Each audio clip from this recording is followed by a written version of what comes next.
back to the Poleshift News. First of all, very big thanks to those few, and it is always a few, that support the channel, and more importantly, the ones that supported it over the last week. Kudos to you. I think you know why you do it. I think we are like-minded, and we realise that this does have serious implications for some people less fortunate than ourselves over here in the West, and other parts of these worlds where people are less fortunate than ourselves. So very big thanks to you guys. Thank you for the support that you give the channel and the website, and we do our best to put the information out, and hopefully those people that are questioning what's going on right now can come along and get an idea as to what is more likely the case as to what is going on. In the last video we covered solar cycles, and it was in the studying of that data in the last video that we found some discrepancies, and most likely purposely done, because through looking at where the sunspots are actually positioned, it also gives us another indication as to where we are in the solar cycle, as opposed to just knowing that we have an 11-year cycle.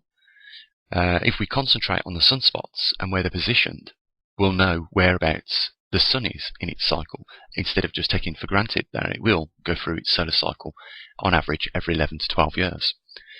What we find when we look at the sunspots at the present time is that they're equatorial.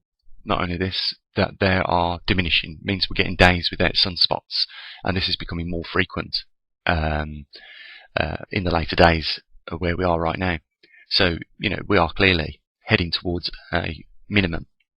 Whether that will end up being a grand minimum is another thing, but if we look at the last 3 solar cycles that goes back to 1985, we can clearly see that these are rapidly declining. And we had a similar situation back in the 1700s in that we had or experienced the Dalton minimum, and before that was the Maunder minimum. And I've discussed this before, and I've presented the data as well, which totally goes against what's coming from these organisations that are saying that global warming is responsible for the increase in CO2 in the atmosphere. And they go back into the records and they analyse the CO2 levels from the Dalton minimum, or around about that time. But if you go back to the 1760s, when we really got the Industrial Revolution on its way, you'll find that prior to this there was dips in temperature, and those dips in temperature correlated to lower temperatures at the time, as well as low sunspots. It really shouldn't come as a surprise to people that the sun is the main climate driver and not the gases in our atmosphere. There are concerns which I have about the gases in the atmosphere. I mean, this, if you like, is a sealed biosphere, the Earth, and we can only put a certain amount of a particular type of gas into the atmosphere. And if we are putting CO2 into the atmosphere at an alarming rate, and I don't believe that we are, then we're going to be pushing other gases that are naturally in the atmosphere out. Now, for those that are familiar, many, many millions of years ago, the Earth only consisted of an atmosphere of CO2, and it was slowly scrubbed out the atmosphere by mainly bacterial life forms in the sea. So we've got natural cleaners of the atmosphere, and not only that, most organic life form on the planet is a receiver of CO2, in that it naturally stores it in its carbon structure, and as a result of that, it can only thrive, in my view, if there's more abundance of the material which it needs in the atmosphere. And that can't be a bad thing, because it should give us back, through photosynthesis, oxygen. So it's quite clear to me what's going on.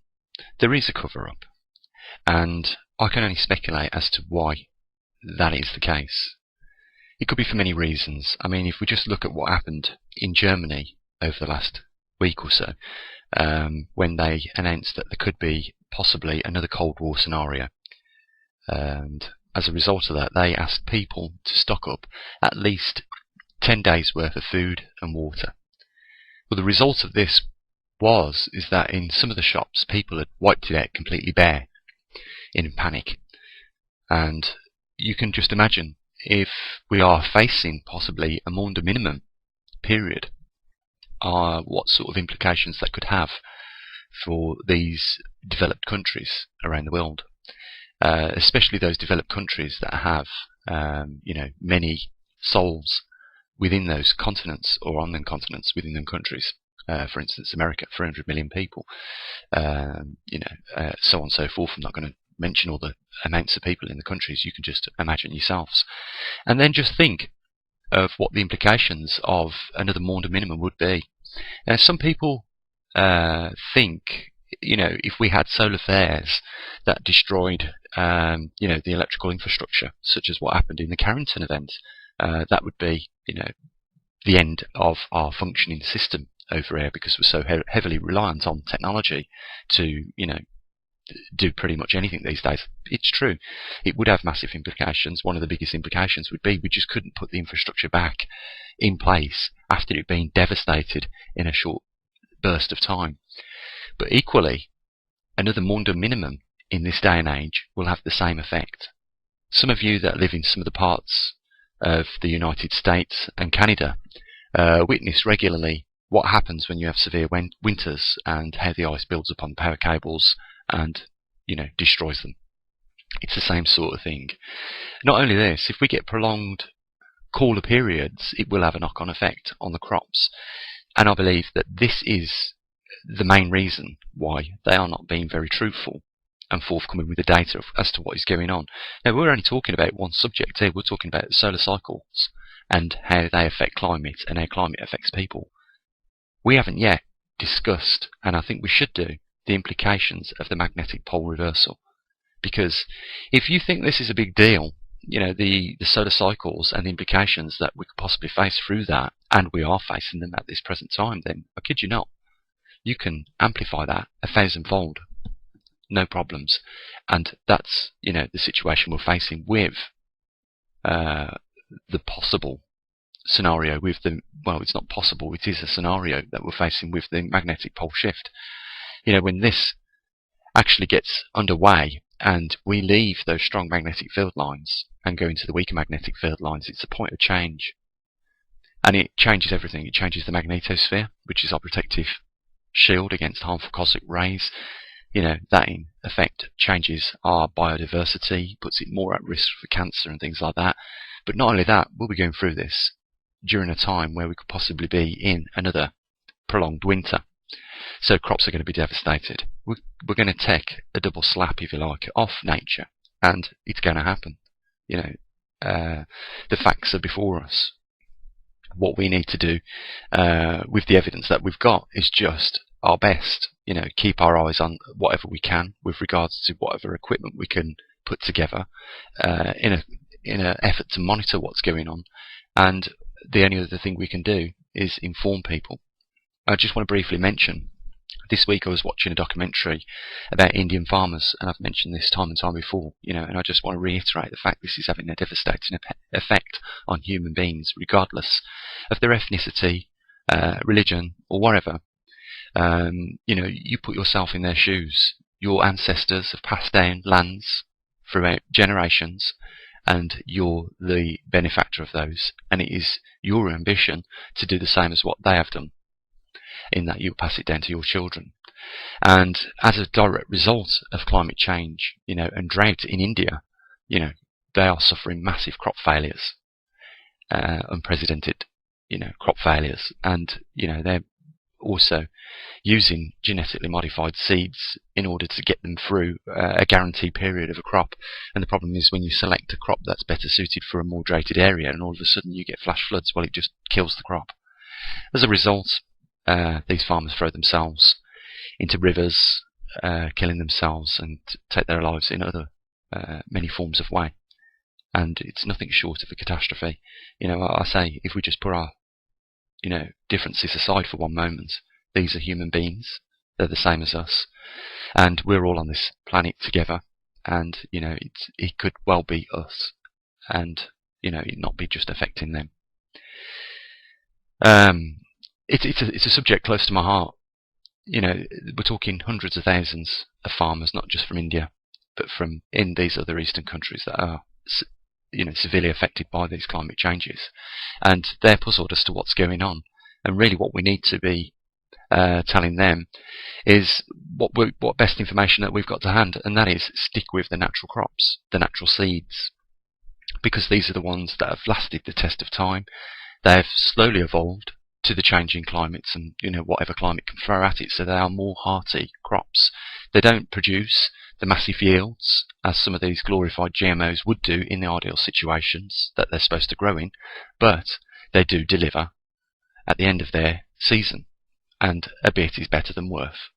A bit is more worth an unguaranteed lot, if you get what I mean. I could probably have put that better, but I'm sure you get where I'm going with this. The other problem that they're facing is the drought itself and the lack of water. And this is not being made any easier because the farmers in these countries are rerouting the rivers. And as a result of that, your poorer farmers aren't getting a look in. It's crazy, isn't it? I believe there is water in these regions. It's just not being got at. I have heard some situations where people have made the desperate attempt to dig wells, 80, 100 meters deep, single-handedly, and struck water.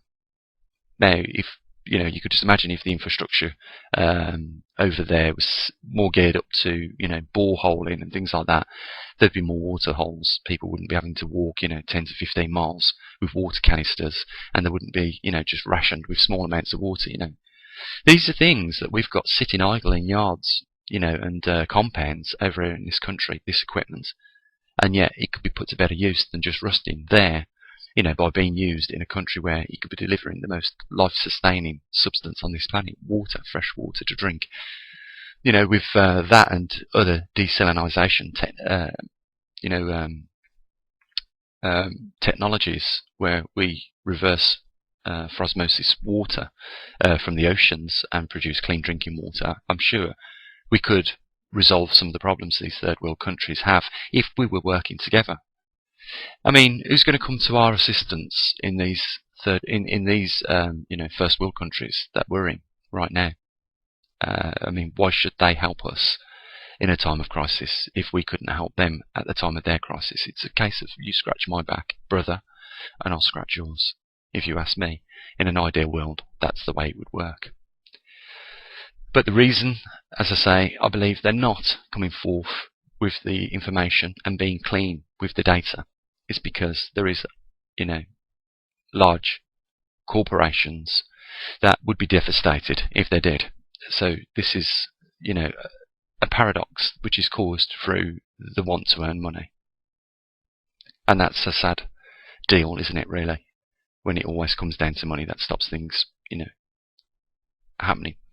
It shouldn't be the way. We've got the resources on the planet. We're just not utilising them. We're not managing the planet very well. And, things need to change. These people that are running things, and we know, don't we, that corporations have a big impact in political issues, which relate to resources being distributed. We need to, press on these people a little bit more so that they find somehow they're conscious and not act in a manner which is more accustomed to greed and money, but more accustomed to humanity. But when you just switch on the news, a lot of the time it's just proper propaganda, isn't it? And you sort of like get a helpless feeling that things are never going to change until something very seriously happens, and it's avoidable. That's the thing. That's why scientists do this work. It's that we're able to predict it. There's no other reason why you'd want to study something if you didn't want to know, first of all, how to predict something. It's part of the experimentation process. You observe something and you try and recreate that experiment so that the same effects are, found. Well, guys, I don't want to carry on too much. What I do want to do is, in the same context over the last two videos, this one and the last one, brought it to your attention on how serious the climate change is with regards to solar cycles. What I'd like to get back to is the magnetic pole shift and the serious implications, the far more serious implications that has, and the effects that are taking place with regards to them right now. So, I want to again thank those people that regularly support the channel. For those that don't, you've got a clear idea now what we're about. I couldn't put it any more clear in the last two videos what we're trying to do on this channel. Consider supporting it. For some, it's a lifeline. It really is. And I'm not going to go on too much about that either. I'll just say the link's down there, as it always is, guys. I'll be back within the next week or thereabouts, and until then, guys, you have an enjoyable time, or as best as you can, and try not to worry about it too much. And as always, I'll say what I usually do. Bye for now. Hi, welcome back to the Poleshift News. First of all, very big thanks to those few, and it is always a few, that support the channel, and more importantly, the ones that supported it over the last week. Kudos to you. I think you know why you do it. I think we are like-minded, and we realise that this does have serious implications for some people less fortunate than ourselves over here in the West, and other parts of these worlds where people are less fortunate than ourselves. So very big thanks to you guys. Thank you for the support that you give the channel and the website, and we do our best to put the information out, and hopefully those people that are questioning what's going on right now can come along and get an idea as to what is more likely the case as to what is going on. In the last video we covered solar cycles, and it was in the studying of that data in the last video that we found some discrepancies, and most likely purposely done, because through looking at where the sunspots are actually positioned, it also gives us another indication as to where we are in the solar cycle, as opposed to just knowing that we have an 11-year cycle. If we concentrate on the sunspots and where they're positioned, we'll know whereabouts the sun is in its cycle, instead of just taking for granted that it will go through its solar cycle on average every 11 to 12 years. What we find when we look at the sunspots at the present time is that they're equatorial. Not only this, that they are diminishing, means we're getting days without sunspots, and this is becoming more frequent in the later days of where we are right now. So we are clearly heading towards a minimum. Whether that will end up being a grand minimum is another thing, but if we look at the last three solar cycles that goes back to 1985, we can clearly see that these are rapidly declining. And we had a similar situation back in the 1700s in that we had or experienced the Dalton minimum, and before that was the Maunder minimum. And I've discussed this before, and